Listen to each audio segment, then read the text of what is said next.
Hola, ¿qué tal? Muy buenas noches, sean todos bienvenidos a las 8:45. Arrancamos ya este segmento con entrevistas en esta noche de jueves. Se nos va escapando ya agosto 26 de agosto del 2021. Vamos a proponerle dos temas esta noche. Vamos a hablar de las variantes de la COVID-19 que circulan ya en el país.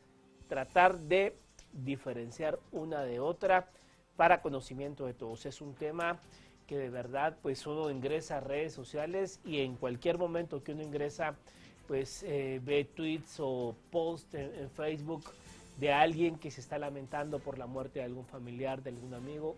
Esto en verdad está ahorita en una situación muy presente en Guatemala. Vamos a hablar de eso y también vamos a hablar de las reformas a la ley de la carrera judicial. Hay quienes objetan las reformas que estaría haciendo el Congreso, hay quienes no la objetan. Vamos a hablar de eso en el segundo tema, pero saludamos también a Cristian Castillo como todos los jueves. ¿Cómo estás? Pues don Mario, ya adentrándonos a un mes importante, no todos los días se cumplen 200 años de una fecha que para unos es controversial, para otros es que pasa desapercibida, pero en general la pandemia le ha robado a Centroamérica la posibilidad de tener como festejo la llegada de los 200 años de la emancipación del Reino de España. Estos 5 países que empezarán en unos cuantos días a celebrar en septiembre, pues 200 años, insisto, que no se cumplen todos los días. Sí, y yo recuerdo hace 10 años, porque digamos, claro, Suramérica total, se independizó en 1810. Exacto. Y hace 10 años toda América del Sur estaba en plena algarabía, festejo, incluso México, porque pues en 1810 se firma, digamos, la primera parte de la independencia. Y era toda una algarabía, pero Centroamérica estamos sumergidos en esto, ¿no? Y hay una gran diferencia, porque los países del sur sí lucharon por su independencia. Y obviamente los pueblos de los países del sur, al llegar a las gestas independentistas, celebraron esa emancipación. En el caso de Guatemala fue más un evento administrativo político, que al final es lo mismo que pasa para los 5 países de la región. Pero sí, no hay un ambiente festivo y lejos de ellos, lejos de esa situación, Mario, la pandemia tiene a los 5 países en una situación complicada. Así es, correcto. Bueno, México también fue un movimiento encabezado por el cura Miguel Hidalgo, ¿no? Miguel Hidalgo. Bueno, vamos a dedicar un programa a historia de la independencia. Tocará, claro que sí. Por Mario. supuesto. Bueno, vamos a adentrarnos a este tema que pues requiere toda la seriedad del caso. Hablamos del COVID-19, las variantes que circulan en Guatemala, y hay que saber identificar cada una y cuáles son los riesgos de cada una. Vamos a enlazarnos esta noche con el infectólogo, del epidemiólogo, mejor dicho, del Hospital General San Juan de Dios. Él es el doctor Edwin Humberto Calwa Guerra, para hablar precisamente de todo el tema del COVID-19, las variantes que hay, qué sugieren los expertos en torno a esta situación que está padeciendo Guatemala. Muy buenas noches, doctor. Muy buenas noches, Mario. Cristian, muy buenas noches. Un placer saludarle y gracias por la invitación. Iniciamos, doctor, esta conversación pues preguntándole cómo humanamente usted ha vivido esta enfermedad. Lo hemos escuchado en varias ocasiones como experto, pero como médico, como persona, ¿cómo ha enfrentado este año y medio de pandemia? ¿Le ha tocado algún infectado cercano? ¿Cómo le ha tocado enfrentar esta situación de la pandemia de COVID-19 a lo largo de estos meses, doctor? Bueno, es una excelente pregunta. Nadie me había hecho una pregunta de esa naturaleza, ¿verdad? Pero los médicos en realidad somos personas que manejamos un aspecto muy humano, somos humanistas de base, somos pro la humanidad, esas son nuestras acciones, y dos es la parte científica, que obviamente necesitamos ser muy objetivos en la hora de poder taclear algo que puede ser una enfermedad en un individuo, o dedicarnos a poder taclear una enfermedad en grandes poblaciones. Pues gracias a Dios por el día de hoy, yo puedo decir que siguiendo las medidas básicas que hemos dicho, no me he infectado, no me infecté. He tenido la oportunidad de estar en diferentes áreas, desde la Universidad de San Carlos de Guatemala, desde la Facultad de Medicina. Seguimos trabajando y muy activos en la Facultad de Medicina haciendo investigación, que es mi área. Y por el otro lado, que tuve el privilegio, gracias a un amigo mío, el doctor Juan Carlos Reyes, posteriormente la confianza que también me han dado las autoridades del Hospital San Juan de Dios, de salir de lo que un epidemiólogo normalmente hace, es estar tras, digamos, una computadora haciendo análisis, a ir directamente al campo y ver en el día a día al paciente, qué es lo que hago. Y afortunadamente con ese contacto, he contado con el apoyo de mi familia, de mi esposa, de mis hijos, que para mí son mis héroes. Han, pues,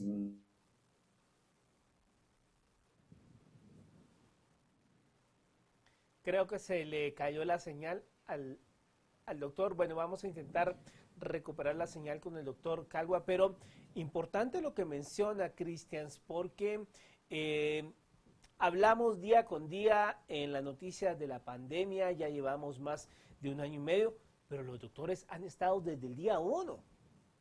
Y eso refleja, Mario, que los protocolos funcionan. Máxime un experto, un profesional de la salud como el doctor Calwa, que como él bien refiere, le ha tocado estar directamente en la atención de los infectados.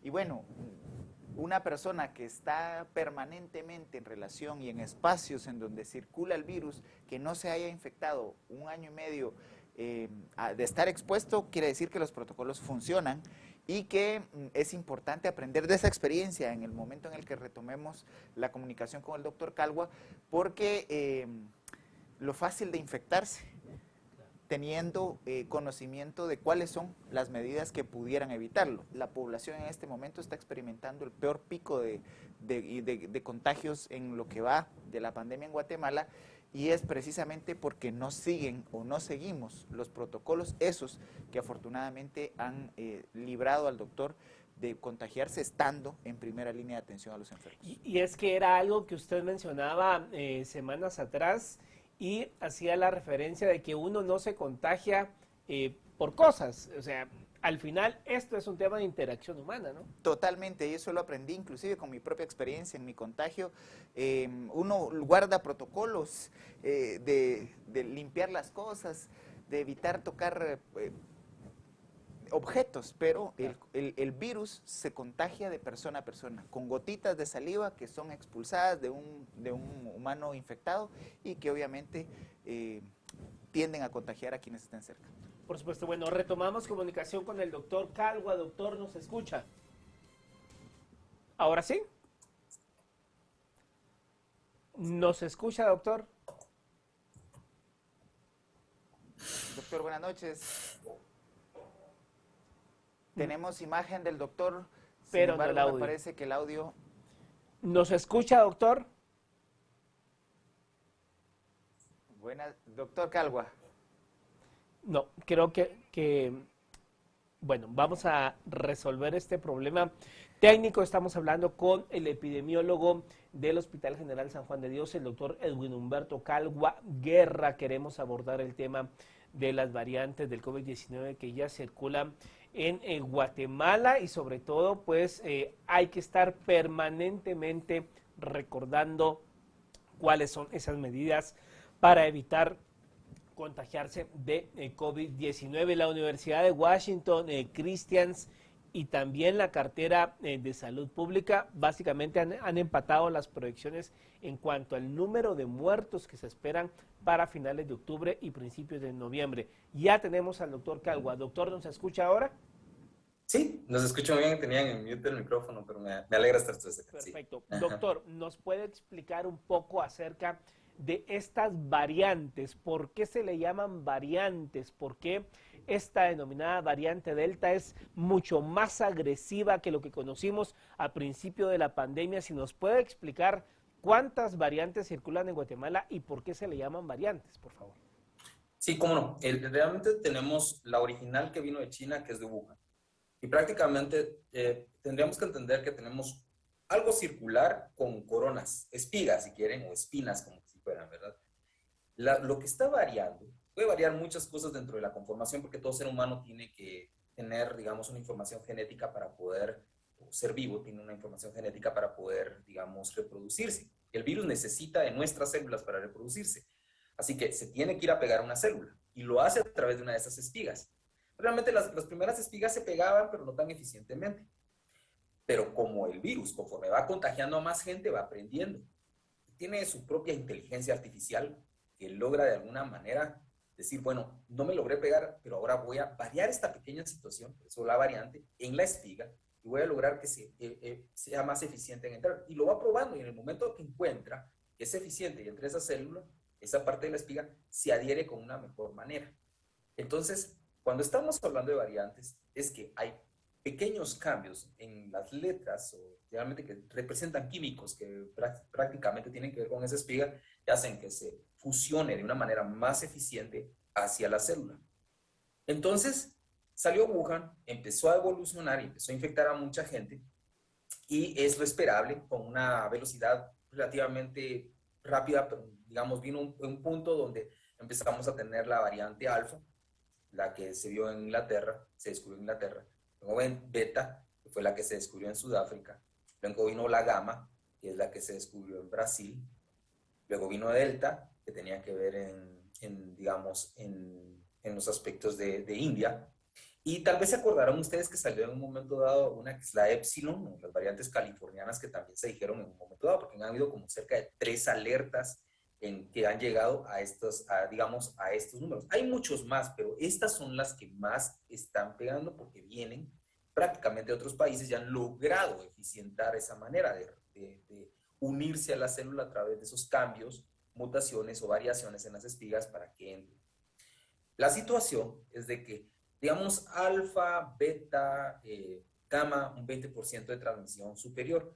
O sea que uno podía ver un 20% más, digamos, 1.2 más personas se podían contagiar. Con Wuhan era, uno se contagiaba, uno terminaba contagiando a una persona. Eso es básicamente 1 a 1. Pero entonces vino esta delta. Y es que debido a la forma, al volumen de personas que hubo de contagios en la India, más el aspecto que viene de lo que es que la gente puede viajar, pues llega a otros países, encuentra un nicho, en el caso de Estados Unidos, donde hay gente que no se ha vacunado en millones, empieza a evolucionar y gente que está viajando de nosotros para allá y regresa, porque es a través de viajes, es a través de la entrada de personas que han viajado, porque estas no son locales, entra a Guatemala y esta tiene la característica de que no agarra uno, mínimo agarra 5 personas y puede llegar hasta 10 personas, cosa que no se había visto anteriormente, excepto con otros virus tipo viruela, tipo varicela, que en un momento dado son los que logran tener esa eficiencia para transmitir. Entonces, por eso vemos esa alta transmisibilidad que llegó a través de las variaciones genéticas que tenemos, y estas son las que tenemos actualmente en Guatemala identificadas. Hay un poco más, pero en menor proporción. Y las que ahorita más nos están afectando no es una. La primera que nos está afectando es delta, sí, pero atrásito es gamma, que es la brasileña, no muy de lejos, y la tercera que es lambda. Las dos últimas vienen de Sudamérica. Doctor Calgua, constantemente escuchamos que estas variantes tienen denominaciones por parte de la Organización Mundial de la Salud. Algunas son definidas como variantes de interés, variantes de preocupación o variantes de consecuencia. ¿Cuáles son las diferencias y qué hacen a unas que sean atendidas con mucha mayor preocupación por parte de la sanidad pública en el país? Bueno, hay como 5 categorías para poderlas definir dentro de, digamos, hay 5 dimensiones que hay que evaluar para saber si es una variable de interés, variable de preocupación o la variable de alta consecuencia. Primero, variable de alta consecuencia no hay ahorita, ¿verdad? Pero las 5 dimensiones que estamos viendo usualmente es, digamos, si puede ser detectable a través de los métodos actualmente, si afecta el aspecto relacionado a lo que tiene que ver con el tratamiento que se maneja, si digamos es todavía susceptible al uso de las vacunas, si en un momento dado hay algo que se llama anticuerpos monoclonales que también tienen que ver con, digamos, un tratamiento que se está utilizando actualmente y se utiliza en otros espacios y todavía es susceptible a anticuerpos monoclonales. Y hay un quinto que ahorita no recuerdo, pero bajo estas 5 dimensiones específicamente son los que uno utiliza para establecer cuáles son las variables de interés y variables de preocupación.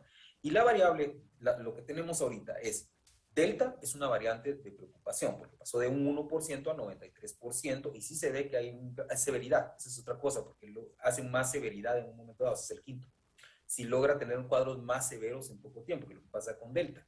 El otro aspecto es, digamos, gamma, está, digamos, también dentro de las variables de preocupación. La que está en variable de interés es Lambda, que es la que, digamos, en este caso viene de Perú. Todavía no ha afectado más que Chile y Estados Unidos, por esas dimensiones que estamos hablando.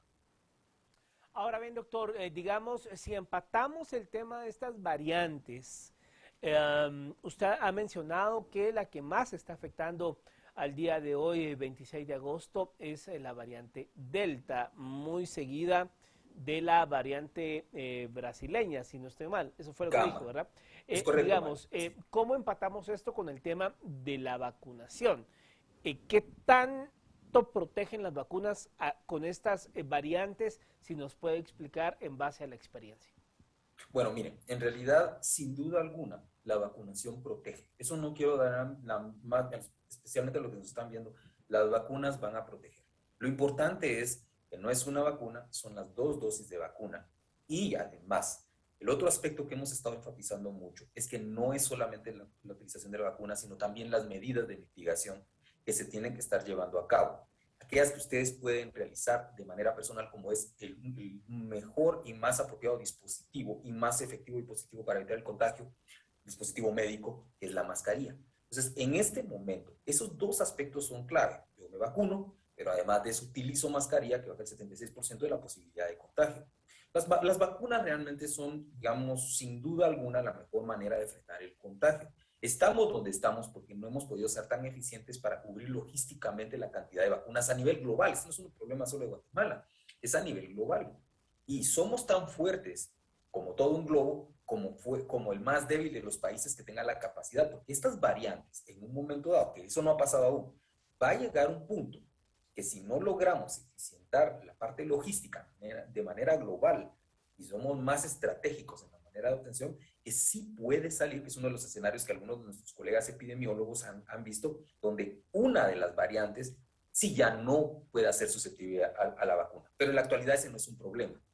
El problema, de hecho, ha sido que con la vacuna, lo que sí ha pasado, por esa razón es que ustedes vieron que se dieron estas noticias hace una semana de la tercera dosis para personas, digamos, inmunocomprometidas o tercera dosis en Estados Unidos e Israel en relación a personas de arriba de 18 años de edad a partir de septiembre, es porque las vacunas en su efectividad usual empezaron a bajar, pero eso no solo se debió por la variante Delta, se debió por el hecho de que la estrategia de la vacunación, y al menos eso es lo que dicen algunos estudios de Inglaterra, digamos, AstraZeneca, ¿se acuerdan que venía usualmente en los ensayos clínicos 4 semanas? Y luego en Inglaterra no alcanzaban a cerrar en 4 semanas, así que se tiraron a las 12 semanas. Y dijeron, esperemos más. Pues esa decisión de punto de salud pública notó que empezaron a aumentar la cantidad de anticuerpos en las personas y eventualmente eso logró de alguna manera subir la protección y la eficacia que tenía 76% de la AstraZeneca a 90%. Pfizer, de alguna manera, empezó a notar que en las personas que empezó a vacunar, que fue en Israel, recuerden que Israel básicamente fue su compromiso de lograr tener todo, digamos, una vacunación a cambio de poder hacer estudios. Y aquellos primeros de 65 años, que estaban en lugares, digamos, de cuidados de personas ancianas, empezaron a bajar por el tiempo la cantidad de anticuerpos. Entonces, por eso necesitaron colocar una tercera en menos de un año. Luego vino la variante Delta. Y la variante Delta no es realmente, lo mezclan, es una cuestión separada. ¿Por qué? Porque la variante Delta lo que ha pasado es que asustó a la gente porque empezó a contagiar, a lo que se llaman breakthrough cases. En español no hay algo exactamente, pero significa que hubo un contagio. La vacuna sigue siendo efectiva, las 2 dosis específicamente. ¿Por qué? Porque aún una persona puede salir contagiada, aún teniendo las 2 dosis, pero no va a llegar a un punto de hospitalización, severidad o muerte. Es muy bajo lo que esto puede ser, 0.04%, 0.01%. Entonces seguimos teniendo una buena efectividad, podemos confiar en cualquier, no hay una mejor vacuna. Aquí la mejor vacuna es la que se puedan colocar, pero tienen que hacerlo lo más pronto posible y tener las 2 dosis para lograr poder tener una cobertura apropiada debido a la situación de que, y esperar a lo que miremos los entes regulatorios y científicos para ver en qué momento se puede tener que poner refuerzos, que eso era un aspecto teórico que se manejaba desde el inicio de la Doctor Calgua, en este momento el país está pasando por la peor crisis en cuanto a la pandemia. El mayor número de contagios, sobrepasamos los 5,000 contagios al día y como usted bien refiere, no llegamos al 3% de la población meta vacunada con las 2 dosis, con el esquema completo. ¿Cuál es la estrategia de salud pública en este momento, teniendo en cuenta que no vamos a tener un salto cuantitativo significativo en la estrategia de vacunación? ¿Cuáles debieran ser las acciones de salud pública en este momento para tratar de romper la cadena de contagios que pareciera en este momento fuera de control? Bien, yo creo que hay un aspecto muy importante en cuanto a esto, y es específicamente lo que necesitamos ahorita, y eso no era de ahorita que lo opiné desde 2 meses, porque clínicamente ya observábamos en los hospitales que estábamos lidiando con la nueva variante Delta. Y o era cerrar el país y detener la actividad por un par de semanas, un mes, eso lo mencioné en otros medios, o si no, disminuir el tiempo de, digamos, de salida de 7, por ejemplo, a 7 de la mañana, a 7 de la noche, y cerrar por lo menos un par de fines de semana. Esta es una medida inmediata, que no lo digo yo, lo dice la evidencia científica, ahí están los datos, ahí está la ciencia, hay con la información que tenemos ahora no es difícil tener, solo hay que estar leyendo, suficiente saber qué es lo que tenemos que hacer. Porque, digamos, en lo que logramos levantar la vacunación, que debe ser realizado, en lo que logramos tener esto que se debe hacer, estas son las medidas que corresponden. No hay que inventar el agua azucarada en aspectos tan claramente establecidos dentro de la toma de decisiones. Pero tenemos una triada que se da porque simplemente es una decisión que cae. La parte de salud, la evidencia científica trata de apoyar lo que de salud tiene que ser, pero también está la parte económica y política, que eso ya le corresponde en marco multidisciplinario tomar las decisiones a las personas que tienen que hacer. Pero esa es la medida inmediata que hay que hacer, sin dejar por un lado que hay que reforzar el aspecto de la vacunación. Y eso también le va a dar un respiro también a los equipos, porque los equipos están altamente cansados y agotados, y podría lograr de alguna manera disminuir los casos para lograr obtener más recursos que podamos tener y con los cuales se pueda atender a la población guatemalteca.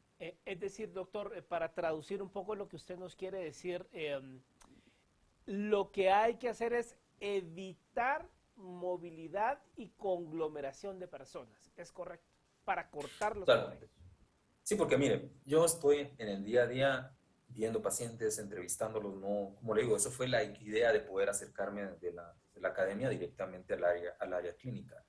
Y la mayoría de personas, Mario, es lo que nos están diciendo siempre es, estuve en una reunión, me reuní con mis amigos, tuve una celebración de cumpleaños, tuve una fiesta, ¿verdad? Y estas cosas ocurren en la noche, ¿verdad? Por el otro lado, como bien se ha dicho, y lo ha dicho, de hecho, los análisis que se han hecho dentro del Hospital General San Juan de Dios, es que en las noches ocurren las tomas de bebidas, las personas que tienen accidentes, las personas que salen y tienen algún tipo de evento en esos horarios y están llegando a los hospitales. Y en un momento de pandemia, donde usted tiene un pico de casos, van a entrar personas asintomáticas o presintomáticas que luego, como ustedes vieron en el San Juan de Dios, empiezan a brotar dentro del mismo hospital porque están entrando, hay que atenderlos, hay que ver, porque eso es lo que se hace, todo el personal está atendiéndolos.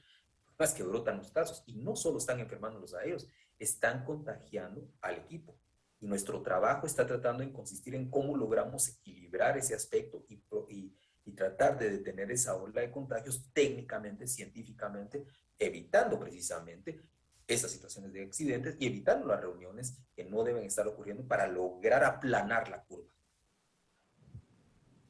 Doctor Calgua, siempre el tiempo es corto en televisión, pero quisiéramos aprovechar su testimonio y que la audiencia pueda escuchar de viva voz de una personalidad que está directamente en contacto con el virus, cómo es su día a día, cómo empieza, cuáles son las medidas de prevención que debe tomar, un poco para entender el esfuerzo que hace el personal médico y tratar de concientizar a la población de que se cuiden y de que eviten los contagios, porque el personal médico se sigue agotando día con día. Bueno, muchas gracias por esta oportunidad. Creo que lo primero es entender que nosotros estamos lidiando con 3 pandemias básicas, ¿verdad? Además de la violencia, que sería la cuarta, pero hay 3 básicas. Una es la infodemia, que gracias a ustedes y a esta invitación nos permiten a nosotros poder evitar que es esa desinformación que nos lleva a la segunda pandemia, que es la de salud mental, porque la desinformación causa ansiedad. Y entonces eso está causando problemas, no solo en nosotros, está causando en la población. Entonces tienen que acudir a fuentes confiables, oficiales, para lograr tener información que sirva y les dé un poco más de tranquilidad en la toma de decisiones. Y tercero, la pandemia per se. Si van a, digamos, en mi día a día, trato de leer constantemente para educarme apropiadamente, buscar mis fuentes de información para saber cómo va a ser mi día. Siempre lo que hago es, pues, obviamente, trato de descansar suficientemente bien, lo más que se puede, para poder no equivocarme. Las mayores equivocaciones se dan cuando uno está cansado. El quitarse la mascarilla en un momento dado mal, de una manera mala, es donde más se puede haber una exposición. Entonces trato de evitar ese aspecto. Sé que durante el día es mi familia. Yo no me estoy teniendo reuniones con amigos, no estoy tratando de reuniones de ningún tipo, ¿verdad? Cenas o almuerzos de alguna manera, para nada, de un buen tiempo para atrás, porque tengo a mis hijos que no están vacunados, entonces pienso en ellos todo el tiempo. Mi esposa está vacunada, pues afortunadamente, pero trato de pensar en que tengo 2 niños que son responsables y he visto la enfermedad y me asusta como a cualquiera ver a unos niños enfermos, ¿verdad? Y que puedan tener la infección. Luego salgo desde temprano y trabajo desde virtualmente, todo lo que pueda trabajar virtualmente lo hago.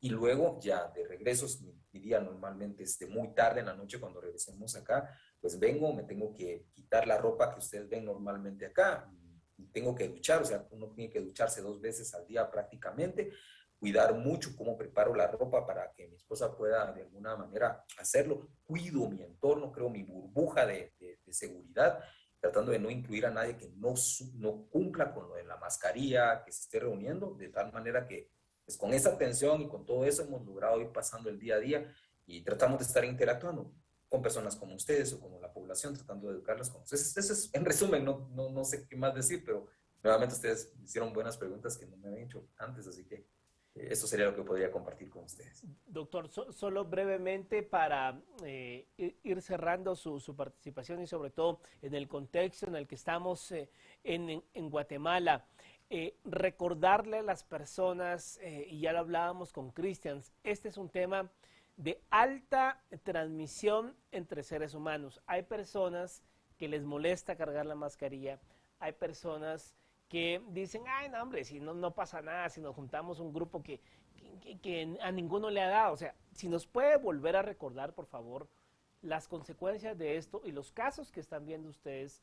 Y ya no es una enfermedad que le da a los viejitos, sino que se ha visto ya casos de niños jóvenes. O sea, si nos puede refrescar esta idea, por favor. Sí, claro, bueno.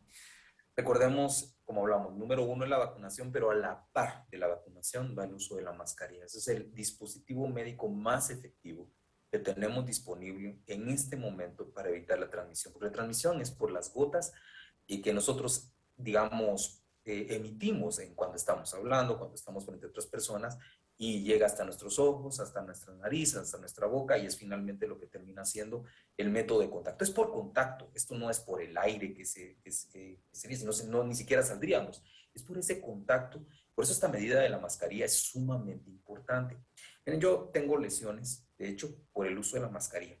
Yo prefiero tener estas lesiones y manejar a tener que ver lo que estoy viendo, porque en un hospital general San Juan de Dios, la gente piensa que son, miren, empezamos hace como 2 meses con 2 áreas para COVID, luego subieron a 3, luego tenemos 4 solo en adultos. Lo que no sabe la gente es que tenemos áreas de COVID, de niños, de pediatría, que ese es el 5º, están llenos, y la parte donde uno mira embarazadas, que también es otra área de COVID, ese es el 6º. Luego tenemos el área de recién nacidos, porque han nacido niños que se investigan con positividad de COVID, que nacen madres, como vienen positivas y vienen desaturando, nacen. Estamos hablando de 7 áreas en un solo hospital que tienen que ver con COVID. ¿Y cómo lo detenemos? Uso de mascarilla.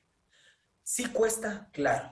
Estamos cansados todos, pero esa es la única manera de detener. Y si no lo hacen, y si no lo logran, entonces vamos a tener problemas, porque esto va a seguir. Esto no va a ser fácil de detenerlo, pero estamos trabajando por hacerlo, y pues, nuevamente gracias por esta oportunidad, porque el trabajo es de día y noche. Vamos a lograr, pero no sin antes implementar algunas medidas que como hemos hablado esta noche, son importantes. Pero en ustedes queda, más que todo, que podamos bajar este aspecto. Muchas gracias, doctor Calva, por haber estado con nosotros esta noche. Es el doctor Edwin Humberto Calva Guerra, epidemiólogo del San Juan de Dios. Gracias, doctor, también por la labor que están haciendo para salvarle la vida a los guatemaltecos. Feliz noche. Feliz noche, muchas gracias, Cristian, muy amables. Gracias. Bueno, Cristian, ahí está el dato. No se puede quedar uno helado o mejor dicho, se queda uno helado y se le eriza a uno la piel al conocer esto, porque es cierto, uno solo cree que es la emergencia del San Juan de Dios, no.